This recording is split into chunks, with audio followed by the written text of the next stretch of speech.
नमस्कार, आप देख रहे हैं न्यूज 4 नेशन और मैं हूं प्रियदर्शन। झारखंड विधानसभा चुनाव को लेकर एनडीए के घटक दलों के बीच सीटों का समझौता हो गया है और इसमें लोजपा रामविलास सहित बिहार के मुख्यमंत्री नीतीश कुमार की पार्टी जदयू भी अब झारखंड में एनडीए के बैनर तले चुनाव लड़ने को तैयार है। दरअसल आज ही जो एनडीए में सीट शेयरिंग को लेकर के पूरा फार्मूला तय हुआ है, उसके अनुसार भारतीय जनता पार्टी झारखंड में कुल 68 विधानसभा क्षेत्रों में अपने उम्मीदवार उतारेगी, जबकि एनडीए की एक और प्रमुख गठबंधन में जो शामिल दल है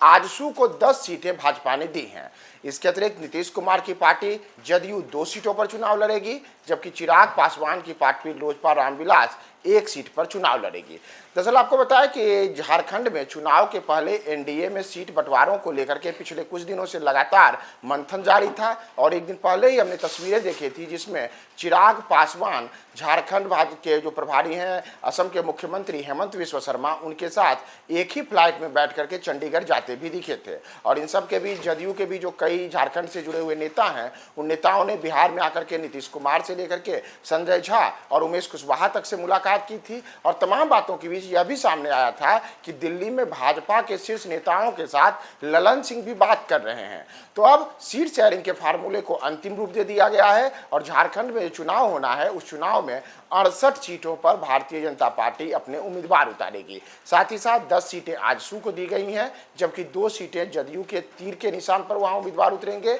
और 1 सीट पर चिराग पासवान की पार्टी के उम्मीदवार उतरेंगे। तो यानी कि पूरा का पूरा जो सीट शेयरिंग का फार्मूला था यह तय हो चुका है और इसके साथ ही अब झारखंड के चुनावी रणभूमि में उतरने के लिए एनडीए पूरी ताकत से तैयार है। तो सर आपको यहाँ यह भी बताएं कि चिराग पासवान और जदयू की झारखंड में चुनाव लड़ने को लेकर के कई अलग अलग किस्म की डिमांड रही थी। जैसे जदयू की ओर से बार बार यह कहा जाता रहा था कि उन्हें कम से कम 5 से 6 सीटों पर उम्मीदवार उतारना है, तो वहीं दूसरी ओर चिराग पासवान भी यह कह रहे थे कि उन्हें भी 2 से 3 सीटें चाहिए। लेकिन अब जो सीटों का अंतिम फार्मूला तय हुआ है, उस अंतिम फार्मूले में जदयू के खाते में जहां केवल 2 सीटें गई हैं, वहीं चिराग पासवान के खाते में 1 सीट गई है, जबकि एनडीए के एक तीसरे प्रमुख सहयोगी आजसू के खाते में 10 सीटें गई हैं। और वहीं भारतीय जनता पार्टी खुद 68 सीटों पर चुनाव लड़ेगी। दरअसल पिछले दिनों ही झारखंड में विधानसभा चुनाव को लेकर के निर्वाचन आयोग की ओर से तमाम जो चुनाव की तिथि है, मतगणना की तिथि है, इसकी पूरी घोषणा की गई थी।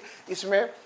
झारखंड में जो चुनाव होना है और महाराष्ट्र में जो चुनाव होना है, ये दोनों चुनाव 13 और 20 नवंबर को अगले महीने होंगे और 23 नवंबर को चुनाव के परिणाम आएंगे। तो ऐसे में जबकि अब चुनाव को लेकर के महज कुछ सप्ताह का समय शेष बचा हुआ है, तो उसके पहले अब एनडीए पूरी ताकत के साथ झारखंड में उतरने को तैयार हैं और झारखंड में चुनाव में एनडीए की ओर से Bharatiya Janata party 68 seat, AJSU 10 seat, JDU 2 seat और लोजपा रामविलास 1 सीटों पर उम्मीदवार को उतारेगी।